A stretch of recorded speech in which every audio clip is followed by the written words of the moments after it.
All right, so I'm going to be making this guide, and it is aimed at helping out newer players slash returning players when it comes to the world of Genshin Impact. Now, there's a lot of stuff to discuss, but I think probably the biggest thing for players and return players who just don't remember to fully understand is that of the elemental reactions, something that genuinely I do believe Genshin does better than any other game and is very fundamental and pivotal to the functionality of not only the characters but also the gameplay style in order to how you build your teams and go about your overall damage numbers, right? So let's go over here and look at exactly what we're going to be dealing with. So we're going to be going down this list, and I will talk about the elemental reactions, whether it does a lot of damage and so on and so forth, and how it actually properly functions and all that. So starting off, we have Freeze. So Freeze, as you can see right here, is going to be cryo and hydro, so ice and water essentially, and it's just going to cause the enemy to be immobile and just not move, so very, very beneficial. Next, you see here we have two different types of Vaporize, right? But the biggest thing about Vaporize is that you have two different scenarios. Number one, you can see right here, and it actually does not showcase this at all, which is interesting, but I guess we'll talk about this because it's, you know, the damage portion.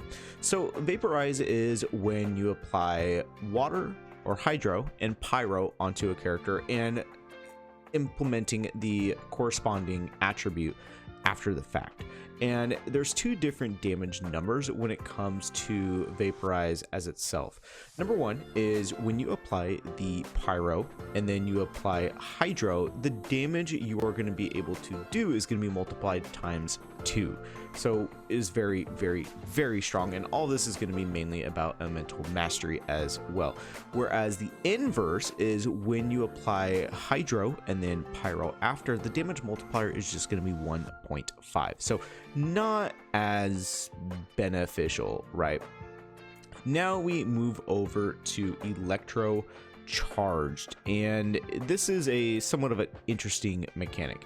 It is, and that's because of the fact that we have other mechanics as well.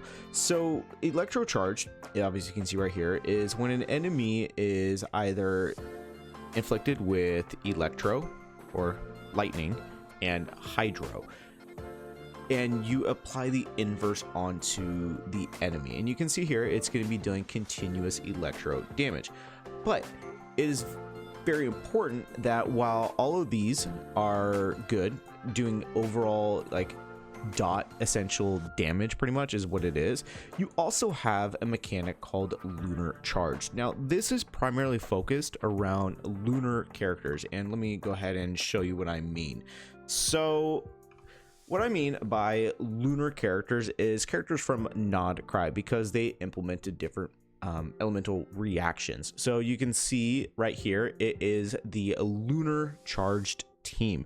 Because of the fact that we have Inefa and Flynn's, both Nod Cry Electro characters, they're able to implement the Electro Charged mechanic. And what's interesting about the Nod Cry mechanics, Lunar Charged, Lunar Bloom, and Lunar Crystallize, we'll cover the other two later, is that they also have the benefit of being able to do crit damage, something that the Electro Charged is not capable of doing. Bloom and Lunar and regular just Crystallize are not fully capable of doing. So these are superior when it comes to the elemental reactions because of the fact they are able to do that additional damage. So that was something that is very important to discuss when we talk about reactionary damage.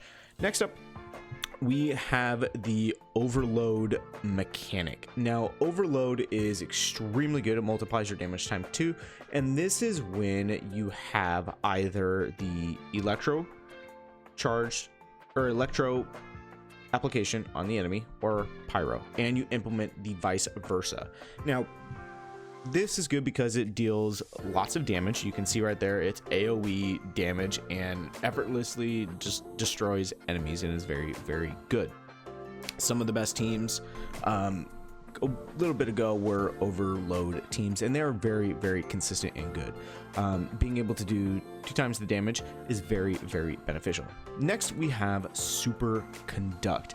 Now, this is where it is going to be very interesting moving into the new region of Snezhnaya, because of the fact that moving into this new region, this new mechanic is going to be Stellar Conduct. So it is going to be very similar in sense to the lunar reactions, given that we are going to be getting a brand new reactionary type based on certain characters who are able to actually transform this mechanic, Superconduct, into Stellar Conduct. But let's read this first. So when Cryo meets Electro, so it doesn't matter how you implement it onto the enemy, Superconduct occurs, dealing AoE cryo damage and significantly decreases physical resistance for the affected character. So it is very good. It's going to reduce the physical resistance by 50%. So very strong, capable elemental reaction right there.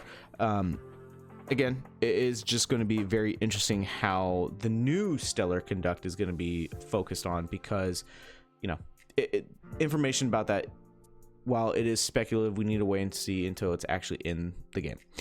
Next up is going to be Burning, and now this is going to revolve around the newest elemental reaction. Well, I say quote unquote newest, it came out in Sumeru, but that is going to be Dendro. So when you have Dendro meeting Pyro, it's going to be triggering Burning, which continuously deals pyro damage until it wears off. So it is going to be very good. It's dealing damage to enemies that also have shields in the Abyss, which is very good, quicker to strip their shields off, and it is just a very, very consistent damage. It just very similar to how the Electro Charge is. It's kind of like a overtime damage, and again, it matters based on your elemental mastery, which is very important. Next up is going to be Swirl. Now, Swirl is very unique because the main thing you need is Anemo right there, and Swirl can be done with anything. It can be paired up with anything because of the fact that it deals with air. It causes an AoE effect where damage is going to be constantly triggered to the enemy based on your elemental mastery of the Anemo character, and just, you know, the other effect as well. It could be paired up with Electro, it could be paired up with Cryo, it could be paired up with anything really, even Crystallize for that matter. But it is very good. It is very prevalent when you talk about Pyro. This is the most prevalent combination when it comes to Swirl, so that is very important to know. Next, it's going to be Melt, and Melt is very similar to Vaporize in that it has 2 separate damage multipliers depending on how you apply them. So again, Pyro and Cryo, when you apply the Pyro first, you are going to be dealing 1.5 of the damage, meaning that, you know, you have the Pyro applied, and then you can see Kaya here applying Cryo onto the enemy. You're going to be getting a 1.5 damage multiplier off of that quote unquote reverse melt. Whereas the inverse, if the enemy had Cryo and then you applied the Pyro, which is just regular melt, it's going to be a 2 times damage multiplier, which is very good. Crystallize is a unique mechanic in that it can be triggered with any other element, and it doesn't necessarily do damage, just regular Crystallize. I want to make sure that is very, you know, understandable. Regular Crystallize does not do any elemental damage or anything. What it does is it provides the person who's able to pick up these little shards over here based off the color, doesn't matter, they'll pop off the enemy based off the Crystallize elemental reaction, and it will give you a shield. So again, not the greatest, but, you know, it could be worse, just truthfully.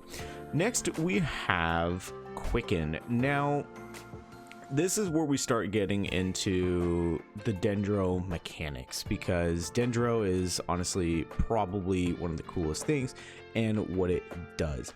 So you can see here, when creatures are affected by Electro and Dendro, Quicken will occur, which will render them quickened. So what exactly does that mean, right? Well, honestly, it doesn't matter when you apply, you know, whichever one you apply first. It just doesn't matter. Typically, this is teams that are going to be focused on the bloom mechanic, which I'll come back to this real quick. Let me just first explain the bloom.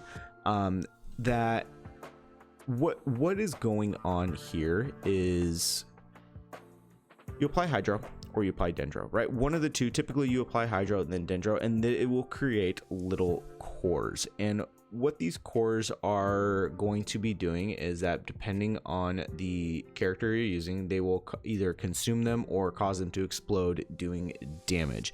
And this is focused around the elemental mastery, more so than probably any of the other reactions, is the dendro ability. And so when you pair all this up and you get your cores going, then you activate the electro to get the quicken, causing them to all explode to quicken the damage, quote unquote, right? And it's going to be doing all elemental mastery damage to the enemies. So that's essentially the dendro mechanic. We've already talked about lunar charge. Lunar bloom is very similar to lunar charged in that you're still going to be creating all of these dendro cores, and then you're mainly same thing. They're going to cause them to explode, do damage. You can see here, this damage triggers crit hits. That's the biggest thing when it comes to all of the elemental lunar reactions, is that it is going to be doing similar damage, focused around elemental mastery and all of that great stuff. But the biggest thing is that it's going to be able to produce crit hits, which is more beneficial than not doing that, right? And then finally we have lunar crystallize. Now this is very different than regular crystallize, is that where this does, you know, create a shield for you, lunar crystallize is going to be doing damage. It's going to be like bouncing hits and damage off of these little lunar crystallize, I don't know what you want to call them, moon drifts. So okay, moon drifts, that's says it right there, moon drifts. And it's going to be doing lunar crystallized damage again. Since it's lunar reactionary based, it's going to be able to do crit hits onto the enemy. So those are all the current elemental reactions. Obviously, where are you? Obviously, this will have a pseudo-esque lunar style upgrade when we get to Snezhnaya with the Stellar Conduct. I will talk about that when we get there. But yeah, that's all elemental reactions, what they do, how to trigger them, and the benefits of all of them.